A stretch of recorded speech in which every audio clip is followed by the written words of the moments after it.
માં કૌશલ્યાની ઘરે રામજીનો જન્મ થયો, માં કૈકેયીને ઘરે ભરતજીનો જન્મ થયો, માં સુમિત્રાને ઘરે બે દીકરાઓનો જન્મ થયો, લક્ષ્મણ અને શત્રુઘ્ન મહારાજ. સમય વ્યતીત થયો, નાના અમથા બાળકોના નામકરણનો સમય આવ્યો. વશિષ્ઠ મહારાજને બોલાવ્યા અને વશિષ્ઠ મહારાજને કીધું કે તમે અમારા સંતાનોનું નામ પાડો. અને ત્યારે રામજીની સામે જોઈ અને વશિષ્ઠ મહારાજે સૌથી પહેલું નામ રામનું પાડ્યું છે. જોયાનંદ સિંધુ સુખ રાશી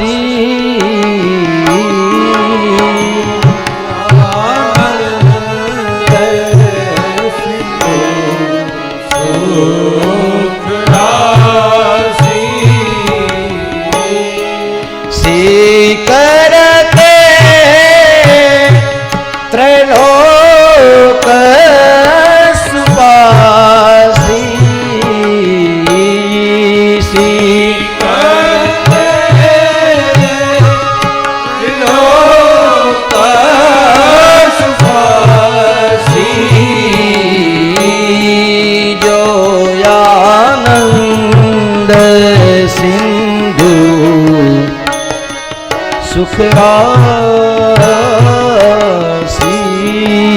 જોયાનંદ સિંધુ સુખ રાશી. ભગવાનની સામું જોઈને વશિષ્ઠ મહારાજે કીધું આ આનંદનો સાગર છે. આના ધામમાં બેસે, આના સ્થાનમાં, આના સાનિધ્યમાં જે બેસે એને પરમ આનંદ નહીં, એટલે તૃપ્ત થઈ જશે. આખી દુનિયામાં જે થાકી હારીને આમ બેસી ગયો છે એને થાકેલાને હારેલાને ક્ષણના વિશ્રામનું જ્યારે દાન જોતું છે, ક્ષણના વિશ્રામનું જ્યારે ધામ જોતું છે, ત્યારે આ રામ એનું નામ દુનિયાના લોકોને આરામ આપશે. એટલા માટે હું આનું નામ રાખું છું. સુખધામ આ દુનિયાની અંદર સુખનું ધામ છે, વિશ્રામનું ઉત્તમ સ્થાન છે. જે લોકો આનું નામ લેશે, જે લોકો આનું કીર્તન કરશે, જે લોકો આનું દર્શન કરશે એને ક્ષણિક વિશ્રામની પ્રાપ્તિ થશે. એને પછી ભગવાન જોવો. આ જીવ માત્રને વિશ્રામનું સ્થાન છે, એટલા માટે હું આમનું નામ રામ પાડું છું. એમ કહી પહેલા ભગવાનનું નામ પાડે છે. બોલે રામચંદ્ર ભગવાન કી જય. પછી બીજાનો વારો આવ્યો. વિશ્વભરન પોષણ જે હોય ઠાકર નામ ભરત. જે ભાઈઓમાં શ્રેષ્ઠ હશે એનું દ્રષ્ટાંત દેવા છે, એનો દાખલો દેવા છે. અરે ભગવાન જેના કારણે વિશ્વનું ભરણ પોષણ થશે એનું નામ હું ભરત પાડું છું. આમ કહીને વશિષ્ઠ મહારાજે બીજા રાજકુંવરનું નામ ભરતજી પાડ્યું છે. બોલીએ ભરતજી મહારાજ કી જય. પછી શત્રુઘ્ન મહારાજનો વારો આવ્યો છે. जाकर नाम तेरी पुनासा नाम शत्रुघ्न वेद प्रकाश. જેનું નામ સાંભળતા શત્રુઓ ભાગી જશે, શત્રુઓ પર વિજય પ્રાપ્ત કરે. અરે ખાલી સામે ડગલા ચાલશે, શત્રુઓની આયુષ્ય ઓછી થઈ જશે. એનું નામ હું શત્રુઘ્ન મહારાજ પાડું છું અને એ શત્રુઘ્ન મહારાજનું નામ પાડ્યું છે શત્રુઘ્ન મહારાજ કી. લક્ષ્મણ રામનું ધામ છે. હા, આખી દુનિયાને આરામ કોણ આપે? રામ. તમે કોઈ કઈ બોલતા નહીં, હું એકલો જ બોલીશ. કોણ આરામ આપે? રામ. પણ રામ થાકી જાય ત્યારે રામ કોનો અવતાર છે? વિષ્ણુ ભગવાનનો. વિષ્ણુ ભગવાન શેના ઉપર સૂતા હોય? છેટી પલંગ ઉપર. તો આમ આમ હથેળી શેષનાગ ઉપર. બરોબર છે, બરોબર છે. એમ મારી ભેગો રહી તો એટલું તો એને આવડે જ ને ભાઈ. મને થોડુંક આવડી ગયું એનું મને મારું થોડુંક આવડે.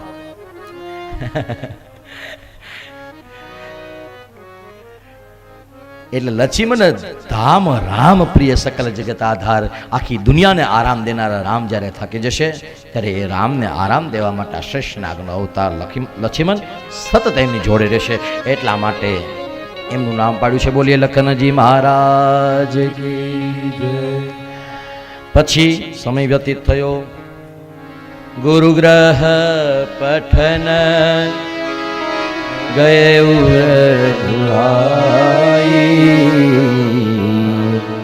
અલ્પકાલ સબ વિદ્યા પાઈ, અલ્પકાલ સબ વિદ્યા પાઈ, અલ્પકાલ સબ વિદ્યા. ગુરુના ઘરે ગયેલા રામજીએ થોડા સમયની અંદર બધી વિદ્યાઓ પ્રાપ્ત કરી છે. એ ગુરુકુળેથી વિદ્યા પ્રાપ્ત કરીને રામ લક્ષ્મણ શત્રુઘ્ન ભરતજી મહારાજ ઘરે પરત આવે છે. હવે રામજી કુમાર અવસ્થાની અંદર ડગલાવો માંડે છે. એવા સમયે એક વખત વિશ્વામિત્રજી મહારાજ રામજીને માગવા માટે દશરથજીના દરબારમાં આવે છે.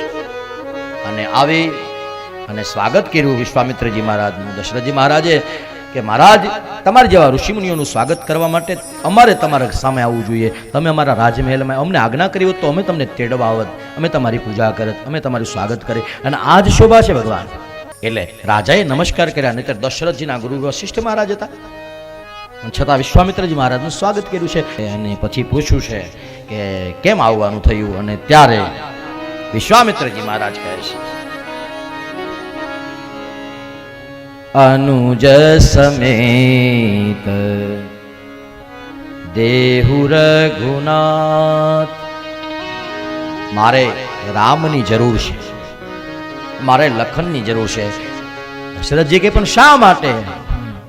અસુર સમૂહ સતાવહી મોહી, મેં આચન આયુ નૃપ.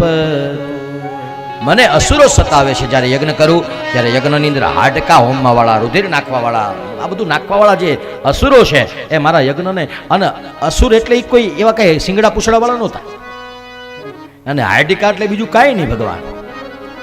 હવનમાં હાડકા નાખવાની જે વાત છે એ હાડકા એટલે કઈ ગોતી નાખવા ન જતા, પણ સત્કર્મમાં જે વિરોધ કરે એ બધાની વૃત્તિ આસુરી છે. ધર્મ કાર્ય થતું હોય એની જે નિંદા કરી એ બધા રાક્ષસો છે.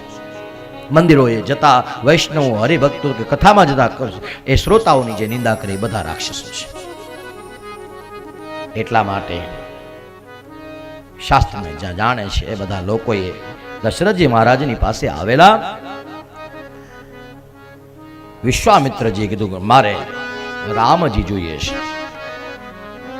દશરથજીએ કીધું કે એની સિવાયનું કંઈ પણ માગી લ્યો. અયોધ્યા, પ્રાણ, માથું, ઘરેણા, ગાયું, અરે જે માંગુ એ બધું આપી દઉં, પણ રામ હું ના આપી શકું. કારણ કે રામ મારા અંતરનો આરામ છે, રામ મારો વિશ્વાસ છે. અને એટલા માટે પછી દશરથજી મહારાજે ના પાડી, હું રામ ને. અને પછી આપણે પ્રેમભૂષણ મહારાજને યાદ કર્યા હતા. ચાલો ગાઓ. શું કીધું દશરથજી મહારાજે? રાઘવ કો मैं न दूंगा, राघव को मैं न दूंगा,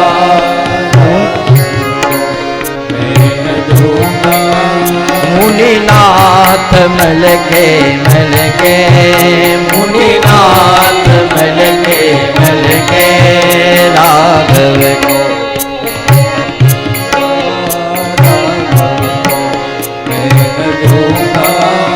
मुनिनाथ मल के मुनिनाथ मल के मेरे पास रहेंगे, मेरे प्राण नहीं रहेंगे, मेरे प्राण नहीं रहेंगे, मेरे प्राण नहीं रहेंगे. ए दान करते करते, ए दान करते करते राघव को मैं न दूंगा, राघव को मैं न दूंगा.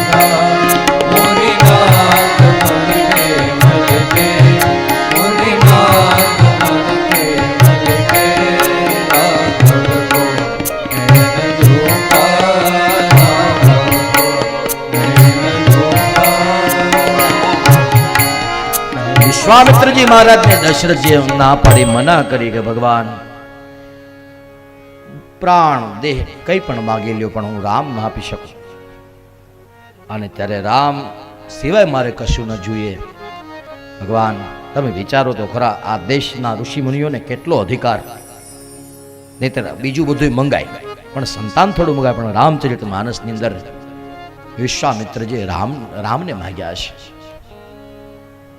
અને કીધું છે કે આ રામ તમારા ઘરે જેનેમાં એક રૂપક છે. ભગવાન વિશ્વામિત્રજીને દશરથજી સમજાવે છે કે ભાઈ આ દાન કરવામાં તો મારો જીવ નીકળી જશે, આ દાન જીવતા જીવ ન કરી શકું, કારણ કે રામ એ શ્વાસ છે, રામ એ વિશ્વાસ છે, રામ એ મારા તમારા જીવનનો વિશ્રામ છે.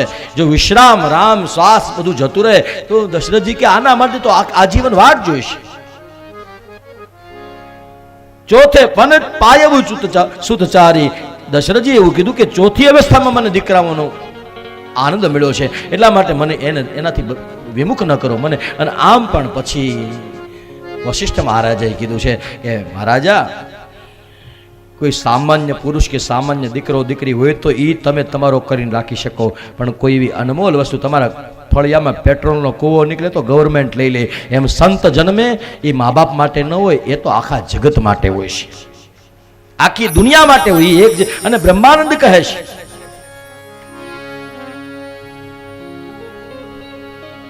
ત્રિગુણાતીત सकत सब त्यागी, त्रिगुणातीत सकत सब त्यागी, रेत जगत से न्यारी, ब्रह्मानंद संतन की सोबत, मिलत है प्रगट मुरारी, जगत माही संत परम हितकारी, जगत माही संत परम हितकारी. સંત હોય, ભગવંત હોય, સમષ્ટિના કલ્યાણ માટે હોય, સમાજ જીવનના કલ્યાણ માટે હોય, એટલા માટે આ સંતો તપ કરે. ભગવાન આ સંતો વારંવાર તમને ટકોર કરે, સંતો તમને વારંવાર જગાડે, કારણ કે જગાડવાનું કામ આ દુનિયાના સાધુ સંત અને બ્રાહ્મણનું છે. વશિષ્ઠ મહારાજે આજ્ઞા આપી. વિશ્વામિત્રજી રામજીને લઈ અને પોતાના આશ્રમ તરફ જતા હતા. રસ્તામાં ભગવાન વિશ્વામિત્રજી મહારાજની સાથે જતા હતા. રસ્તામાં તાડકા મળી છે અને તાડકાને ભગવાને એક ફણા વિનાનું બાણ માર્યું. રામચરિત માનસમાં તુલસીદાસજી કહે કે એક કહી બાણ પ્રાણ હરી લીના, અને પછી દીન જાની પ્રભુ નિજ પદ દીના. રામાયણ કહે છે ભગવાને મારી નથી, ભગવાન ક્યારેય કોઈને મારે નહીં, મારે માણ અને તારે એ ભગવાન. એ કહી બાણ પ્રાણ હરી લીના, એક બાણથી પ્રાણ લઈ લીધો, પણ સાથે સાથે દીન જાની પ્રભુ નિજ પદ દીના, ભગવાનનું જે ધામ હતું એનું દાન કર્યું ભગવાને. પછી તો મારી જ સુબાહુથી યજ્ઞનું રક્ષણ કર્યું. જનકપુરની અંદર સ્વયંવર છે અને સીતા સ્વયંવરની કંકોત્રી એનો પત્ર આવ્યો છે. ક્યાં? વિશ્વામિત્રજીના આશ્રમની અંદર. વિશ્વામિત્રજી જનક મહારાજાના ગુરુ છે અને એટલા માટે કંકોત્રીની અંદર વિશ્વામિત્રજી મહારાજને રામજી કહે છે કે અમે રાજકુંવરો છીએ, અમને આમંત્રણ હોય ન હોય. અને હકીકતમાં બધા આખી દુનિયાના રાજાઓને કંકોત્રી લખી હતી, અયોધ્યામાં કંકોત્રી નહોતી લખી. એટલે વિશ્વામિત્રજી મહારાજને રામજીએ ના પાડી કે અમે ન આવી શકીએ. પણ ત્યારે રામજીને ભગવાન વિશ્વામિત્રજી મહારાજ કહે છે કે રામ લખન, તમારે દશરથના રાજકુંવરો તરીકે નથી આવવાનું, તો વિશ્વામિત્રજીના સેવક તરીકે, એના શિષ્ય તરીકે, એના દાસ તરીકે આવવાનું છે. એટલે વિશ્વામિત્રજી મહારાજ અને રામ લખન ત્રણેય જનકપુર તરફ જવા માટે પ્રયાણ કરે છે. મા જાનકી સીતાજી પોતાની બહેનપણીઓ સાથે આવ્યા છે. ગિરિજા પૂજન માટે મા ભવાનીને પૂજા કરવા માટે સુનૈનાજીએ સીતાજીને કીધું કે જાઓ બાગની અંદરથી પુષ્પ લઈ આવો, તુલસીદળ લઈ આવો. પોતાના ભગવાનની સેવા કરવા માટે પુષ્પ અને તુલસીદળ આદિ લેવા આવેલા સીતાજી અને રામજીનો પ્રથમ મિલાપ જનકપુરના બાગની અંદર થાય છે. એકબીજાને નજરથી જોવે છે અને નજરથી એકબીજાને જોયા પછી એકબીજાને સ્વીકારી લે છે. સમય વ્યતીત થયો. લક્ષ્મણજીએ રામજીને કીધું કે ભાઈ, આ જનકપુરની જાનકી છે, જેનો સ્વયંવર છે. આપણે બહારના મહેમાનો છીએ, એટલા માટે આપણે બહુ આવી રીતના ખોટી ન થવાય, આપણે જવું જોઈએ. બધે સંદેશા મોકલાવ્યો કે જે ધનુષ્યનું અનુસંધાન કરશે એને જાનકી વરસે. અને એ ધનુષ્ય યજ્ઞ, શિવ ધનુષ્ય પ્રસાદીમાં મળેલું એ ધનુષ્ય યજ્ઞનો સમય આવ્યો. જનક મહારાજાના રાજમહેલની અંદર મોટા મોટા રાજાઓ, મોટા મોટા ભૂપ, મોટા મોટા જે બળવાન લોકો હતા, અમુક લોકો આવ્યા છે. મોટા મોટા રાજાઓ, કોઈ આમ આમ આમ કરે ને કોઈ આમ આમ આમ કરે ને, એ બધાય બળ કરવા જાય, પણ ધનુષ પાસે જાય એટલે પછી સીતારામ લાઈટ વહી જાય. હા, ઉર્જા બધી પૂરી થઈ જાય. કારણ કે આ તો શિવ ધનુષ્ય છે ભગવાન, એ કોઈનાથી ન ઉપડે. બધાએ પ્રયત્ન કર્યા ને પછી આ બધા હારી થાકીને બેસી ગયા. પછી જનક મહારાજાએ ઊભા થઈ અને બધાને કટાક્ષપૂર્ણ વાણીથી વિંધી નાખ્યા અને કીધું, મને ખબર નહોતી કે આ પૃથ્વી વીર વિનાની થઈ ગઈ છે. મને ખબર નહોતી કોઈ શૂરવીર આ દુનિયામાં રહ્યો નથી. એટલે પ્રતિઘોષ કર્યો, નામ અવાજ કર્યો કે મને ખબર નહોતી આ બધા વેર હાલે છે, આ ઈર્ષાઓને અદેખાયું ચાલે છે. નહીંતર હું આ બધું કરત નહીં. મને ખબર હોત તો મારી દીકરી કુંવારી રાખત, પણ આવી પ્રતિજ્ઞા ન લેત. પછી એ સમયે બધાએ તો સાંભળી લીધું, પણ લક્ષ્મણજીથી સહન ન થયું. એ લક્ષ્મણજીએ ઊભા થઈ અને કટાક્ષયુક્ત વાક્યની અંદર જનક મહારાજાને કીધું કે મહારાજ, બહુ થયું, બહુ. આ તો અમે મહેમાન છીએ અને મહેમાનોને આવી રીતના કાંઈ પ્રવેશ ન કરે એટલા માટે. બાકી આવા ધનુષ તો મેં નાના હતા કેટલાય ભાંગી નાખ્યા, અમે રમતમાં ભાંગી નાખ્યા છે.